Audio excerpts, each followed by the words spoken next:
দেবারতী পাটোয়ারি। আমি আসছি মধ্যমগ্রাম থেকে।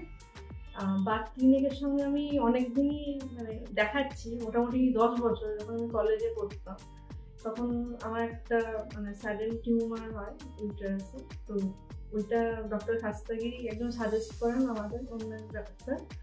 তো সেই সূত্রে বাত ক্লিনিক, তখন এটা ছিল না সল্টলেকে, তখন এলগিন রোডে আমরা মানে প্রথম দেখাই আর কি।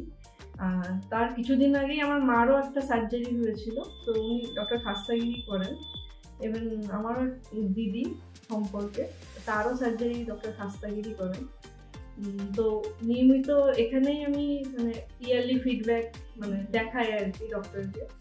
আর খুবই ভালো মানে পরিষেবা, ডাক্তারবাবুকে দেখলে টেনশন চলে যায় আর কি, যতই যা হোক না কেন মানে টেনশনটা আমরা পাই না আর কি, সেই একটা খুব পজিটিভ দিক। তো আজকে আমি দেখাতে এসেছি,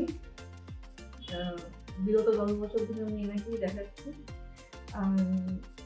একটা মানে জায়গার মধ্যেই সব কিছু, যে টেস্ট, তারপর মেডিসিন, সব কিছুই মানে আমাদের টাইমটাও এখানে কম লাগে। এটা একটা মানে ভালো দিক আর কি, যে টেস্টের জন্য আরেকদিন আসতে হচ্ছে, রিপোর্টের জন্য আরেকদিন আসতে হচ্ছে, বা মেডিসিনের জন্য অন্য কোথাও যেতে হচ্ছে, মানে টাইমটাও আমাদের বাঁচে।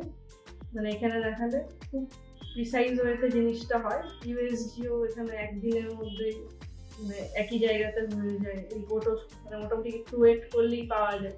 তো ফাইনালি আবার উনি দেখেন, তো জিনিসটা খুবই ভালো। এটা আমার একটা পজিটিভ দিক মনে হয়েছে।